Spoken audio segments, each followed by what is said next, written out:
भारतीय बौद्ध महासभेच्या वतीनं निघालेल्या या भव्य मोर्चामध्ये सहभागी असलेल्या माझ्या तमाम बौद्ध बंधू आणि भगिनींनो, या ठिकाणी उपस्थित असलेल्या सर्व राजकीय पक्ष, सामाजिक संघटना आणि तळागाळातल्या प्रत्येकाचं नेतृत्व करणाऱ्या प्रत्येक माणसाला माझा काळजीपूर्वक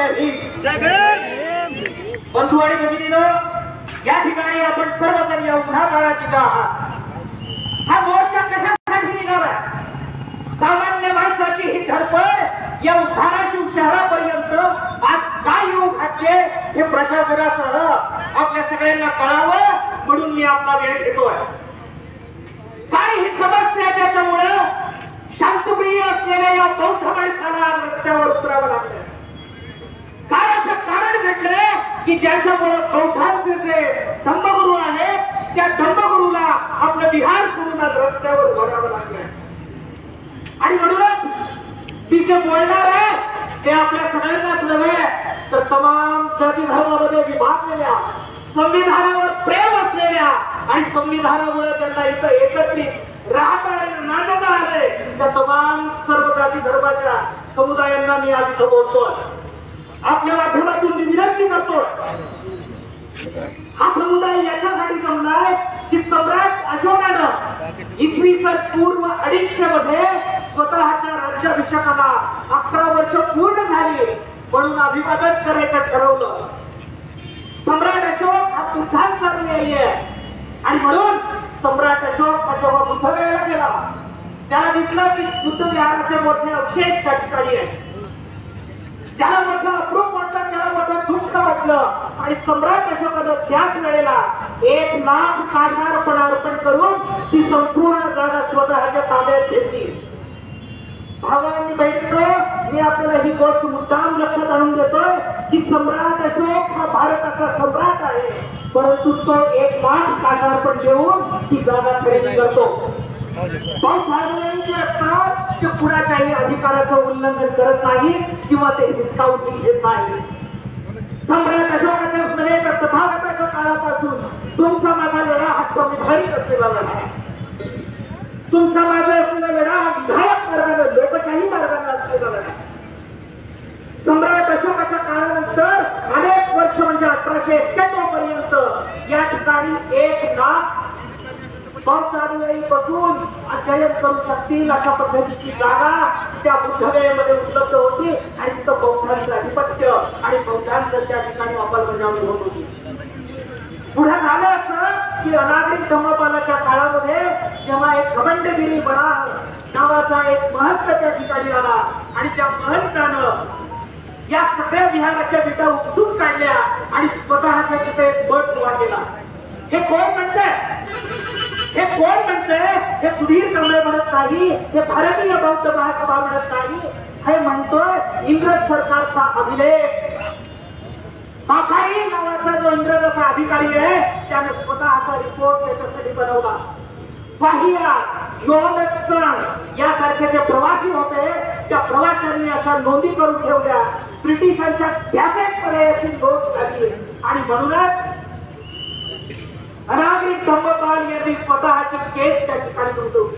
खूप महत्वाचा मुद्दा मी आपल्या नेत्यांना आणि आपल्या सगळ्यांना अतिशय नम्रपणाने सांगू इच्छितो.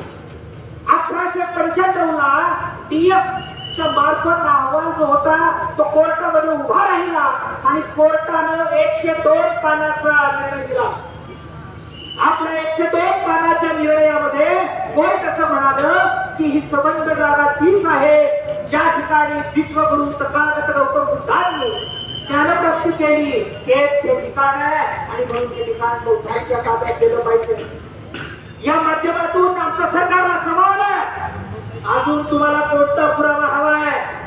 जो पुरावा निरपेक्ष आहे, जो पुरावा भारतीयांनी सुद्धा लिहिला नाही अशा पद्धतीचा पुरावा जर ब्रिटिश गॅझेट्स मध्ये, ब्रिटिशांच्या रेकॉर्ड्स मध्ये सापडत असेल तर आकाशातून कोणत्या गोष्टीची वाट पाहत आहे? 130 वर्षापेक्षा जास्त वर्षांपासूनचा हा लढा आहे.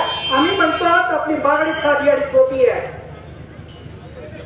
पंढरपूरचं मंदिर आहे ते हिंदूंच्या ताब्यात आहे असलंच पाहिजे आमचा अभिप्राय. बालाजीचं मंदिर आहे ते हिंदूंच्या ताब्यात असलंच पाहिजे. बौद्धांचा पाठिंबा आहे. अडचण आमची अशी आहे की तुम्ही जर प्रत्येक धर्माची धार्मिक स्थळं त्या त्या धर्माच्या व्यक्तीला देत असाल तर या आमच्या महाबोधी महाविहार हा जगातल्या बुद्धांचा आणि बौद्धांचा जो अस्मितेचा आणि स्वाभिमानाचा भाग आहे त्याच्यासाठी तुम्ही वाट कुणाची बघता आहात. या मोर्चाच्या माध्यमातून आम्ही इतर बांधवांना सुद्धा या ठिकाणी अपील करतो आहोत. आम्ही शांतताप्रिय माणसं आहोत. आम्ही संविधान मानणारी माणसं आहोत. ज्याने संविधान लिहिलं त्याचे आम्ही अनुयायी आहोत. आम्ही कायदे हातात घेत नाही, मात्र कायद्याचे सुधार आम्ही हक्क मात्र मागितल्याशिवाय राहत नाही.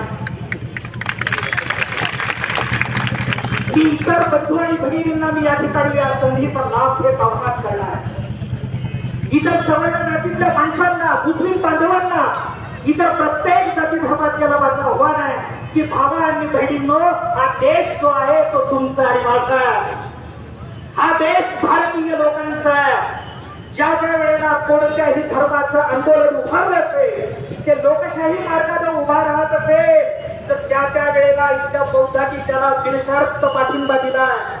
आणि म्हणून मी आपल्याच्या माध्यमातून इतर सर्व धर्मीयांना आवाहन करतो की बौद्धांच्या अस्मितेच्या या लढ्याला आपण बिनशर्तपणानं पाठिंबा द्यावा. नुसता पाठिंबा नव्हे, आपापल्या पातळीवर स्वतंत्र आंदोलन करण्याची तयारी बौद्धेतर समाजाने सुद्धा या ठिकाणी करावी असं आव्हान मी आपल्या सगळ्यांच्या वतीनं करतो. आपण सर्वजण या ठिकाणी उन्हामध्ये उभे आहात याची जाणीव आहे. पण 130 वर्षाचा जो लढा आहे त्या लढ्यासाठी आपला थांबच नव्हे तर प्रसंगी रस्तेही काढायची वेळ आली तर ती कमी करणार. म्हणून मी आपल्याला फक्त 2 विनंत्या करेन आणि माझं लांबलेलं या ठिकाणी भाषण थांबवेल. पहिली विनंती आहे की आपली नक्की मागणी काय हे खेडोपाडी जाऊन बौद्धेतर समाजाला समजावून सांगा. त्याला असा संभ्रम होता कामा नये की हे सगळं आंदोलन बौद्धांचं, आंबेडकरी अनुयायांचं जे आंदोलन आहे ते आमच्या धर्माच्या विरुद्ध आहे. आपण सांगतो की आमचं आंदोलन धर्माच्या विरुद्ध नव्हे तर त्या ठिकाणी ज्यांनी बौद्धांना विस्थापित केलंय त्या मुठभरांच्या विरुद्ध आहे. ही गोष्ट आपण गावोगावी समजावून सांगावी. दुसरी गोष्ट की बौद्धेतरांना आपण या लढ्यामध्ये कसं समाविष्ट करता येईल याच्या संदर्भात पुढाकारानं आपण गावोगावी गल्लोगल्ली एक मोठं आंदोलन उभा करूया. मला आशा आहे की हे बाबासाहेबांचे सैनिक आहे, गेले तर नाहीये. हे बाबासाहेबांचं संविधान बांधणारं आणि बुद्धांच्या वाटेवर चालणारं असं हे अनुयायांचं या ठिकाणी फौज आहे. आपल्या सगळ्यांना आपल्या सहनशक्तीला मी मनापासून सलाम करतो. आपल्याला जय भीम करतो. पुन्हा एकदा जय घोष करूया आणि आपली मागणी शासनाच्या पहिल्या शासनापर्यंत आपण पोहोचूया.